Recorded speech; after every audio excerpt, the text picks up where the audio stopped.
I'm going to show you results of my week 4 Onward Fantasy Football Draft. And you might be thinking, who cares? We had our fantasy drafts in August. Well, a lot of this has to do with the player values and stuff like that. So you can use it to kind of formulate trades and stuff like that. Also, $20,000 the first place for this. These contests that they have on DraftKings. So I'm going to show you what I did in this draft. Before I do, please hit like, subscribe, comment below, share this video, visit walterfootball.com for tons of content. We have 2026 and 2027 NFL mock drafts, NFL picks against the spread, college football picks against the spread, weekly fantasy rankings. We have we grade every signing, we grade every trade, NFL power rankings. We have everything you want for the NFL and college football at walterfootball.com, and it's all free. So let's begin here. I had the 5th pick in this draft. And for me, it was either Saquon Barkley, Jahmyr Gibbs, or Jonathan Taylor. Taylor has been skyrocketing. He's been going first or second, or I guess in this case third, but he hasn't left the top 3 in any draft I've done so far. I've done about like 6 of these so far. And interesting enough, I had like the 5th pick 3 times or 4 times already. It's kind of crazy, but I'm just not getting Taylor at 105. It's just not happening.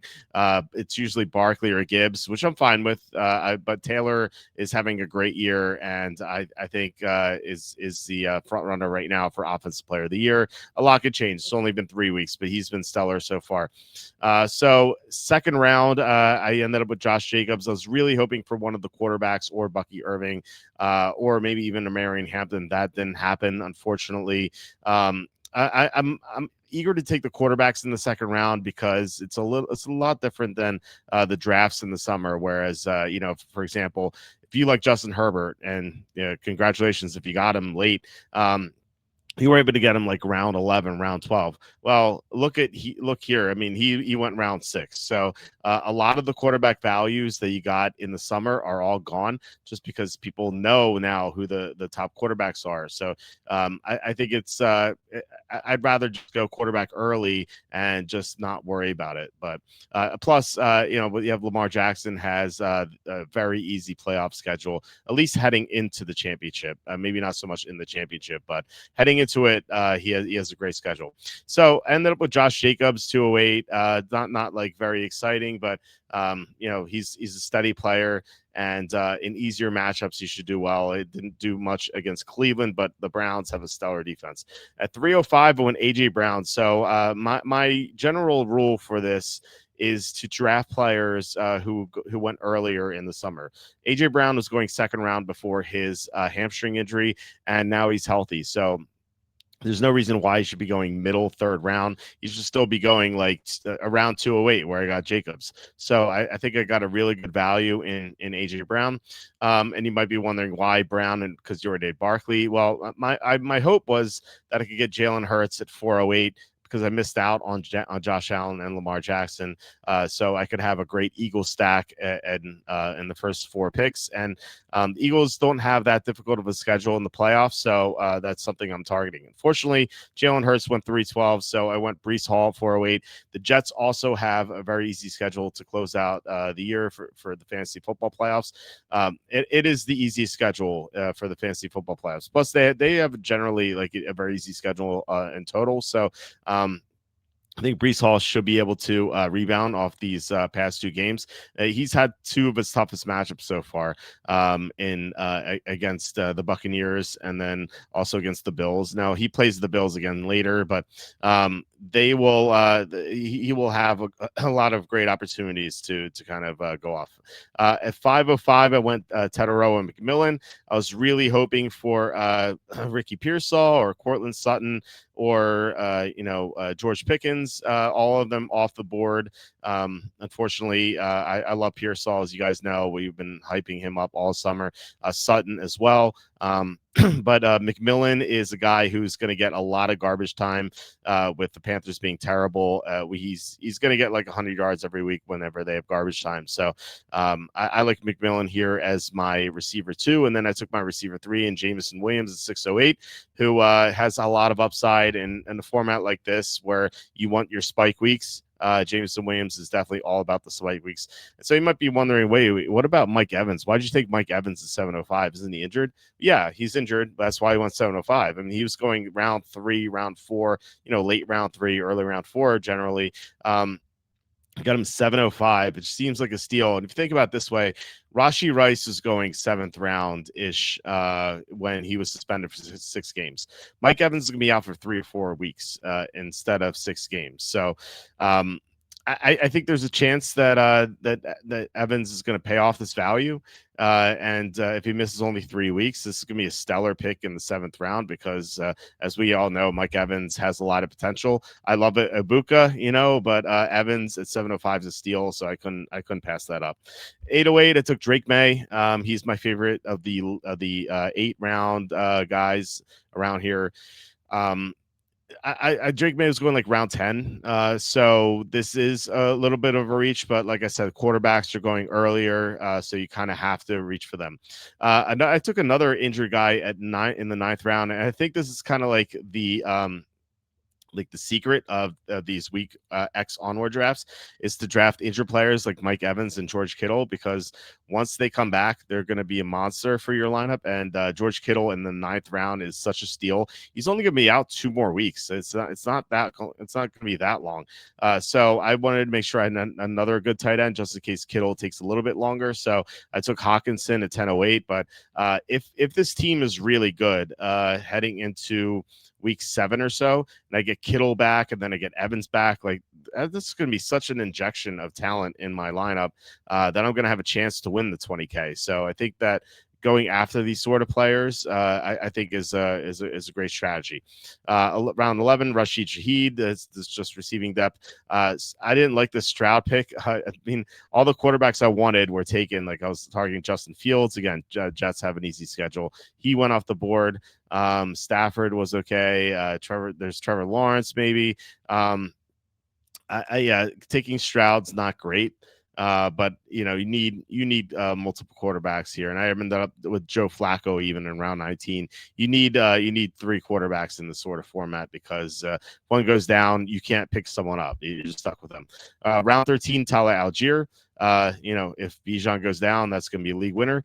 Kayshon Boutte to pair with Drake May. Boutte has done really well in the past 6 games leading back to last year.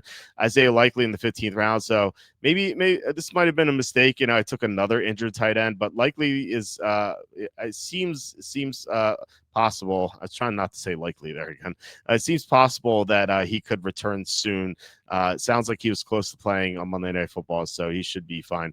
Chris Rodriguez, 16th round, just running back depth. Dante Thornton, a disappointment so far, but the Raiders don't have the offensive line to get him the ball downfield. But in easier matchups, they might be able to do that. Will Shipley is the RB2 still in Philadelphia, except for the fact that he's injured right now. But when he returns, he's going to be fine. And then in round 19, like I said, Flacco. Round 20, Devin Neal, just taking a shot here on a Saints player who might step up if Alvin Kamara goes down. So a couple of just going to mention some interesting takes here from this draft. Jamar Chase went 107, which I think is a little crazy. He is Jake Browning. There's no Joe Burrow coming back. Chase against tough opponents, he's just not going to do all that much. Like I'd rather have Justin Jefferson or Jackson Smith-Njigba or Nico Collins over Jamar Chase right now. So he shouldn't go too far down, but he should probably be going like mid round 2, not 107. I think that's a big mistake. And Justin Jefferson, speaking of him, he went 112. That's actually very early for week 4 onward. I've seen him fall to like 206 or 207. So getting in there is such a big steal. Speaking of steals, you have Drake London here going 405. I was really hoping he would fall to me. That would have been a mega steal. 405. For me, AJ Brown versus Drake London versus Garrett Wilson. All at 305 made a lot of sense. And Wilson almost fell to me too. Like I said, the Jets have such an easy schedule. Remember that for any trades you might want to make. that I'm trying to get I'm trying to get Wilson and Hall, even if it's at the cost of AJ Brown, as great as Brown is, and he does have good matchups too. It just it seems so favorable for the Jets in the playoffs. It's so it's extremely easy for them. So I want as many Jets as possible for a playoff run. As some other picks here, Rashi Rice now no longer a 6-game suspension. Here it's 3-game suspension, so it makes sense for him to go mid 5th round. And Marvin Harrison Jr. a couple picks later, he's fallen a lot. He's fallen 2 rounds. He's really struggled. I like the value though. I took him in another draft at 505, and then Quentin Johnston and Keenan Allen both rising as you might expect. They're kind of like the rare cases where I said before I want great values in this sort of format, but you have to make exceptions. And Johnston and Allen are both exceptions because Justin Herbert's playing out of his mind, and they've, Allen is healthy, and Johnston has finally lived up to his first-round billing. Addison 5'10", he's no longer suspended, but I've seen him go like 8th round in this format too. So, if you ever do these drafts, try to target Addison in round 8. So other than that, the Redskins guys, Terry McLaurin 706. He's a little banged up. He's probably going to miss this week, but it doesn't sound like the injury is that serious. So maybe he returns after 1 week. So this guy who took McLaurin and Daniels may have gotten a great value. I was going to take Jane Daniels at 608 if had he gotten to me, but he did not. It was 1 pick. He just got sniped there.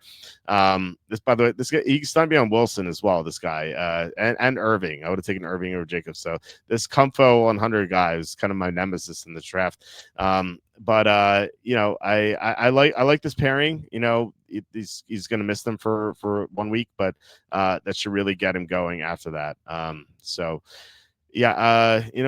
Chris Godwin 903 is coming back. I wouldn't trust that. I think Najee Harris is kind of like the blueprint for bringing these guys back early. Najee Harris, he was clear to play. He was clear to walk in August, and they suddenly trot him out week 1. Like, of course, he tore his Achilles. I feel like the same thing's going to happen to Godwin.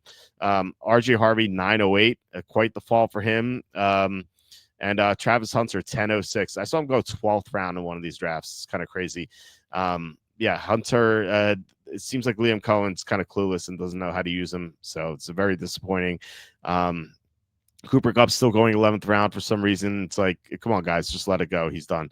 I don't understand that at all. Tajay Spears is another one of these guys who is going to benefit from coming back from injury soon. He's not going to be that much longer on IR, so expect him to be back soon. Brandon Ayuk, conversely, don't like him. He's coming off a torn ACL and MCL. I don't know if he's going to play meaningful snaps this year. So, that's it for this draft. Let me know how I did. I think this is a pretty decent team. I've done other teams I've liked better, but this has a chance, especially if I could win. I could compile a decent amount of points, a decent number of points in the first couple of weeks of this draft, this league, I should say, and then I'm going to have Kittle and Mike Evans coming back, so it's pretty exciting. So I tend to root for these sort of teams because they have so much upside. All right, guys, thanks for watching. Please hit like, subscribe, comment below, share this video, visit walterfootball.com for tons of content, and I'll talk to you in the next video.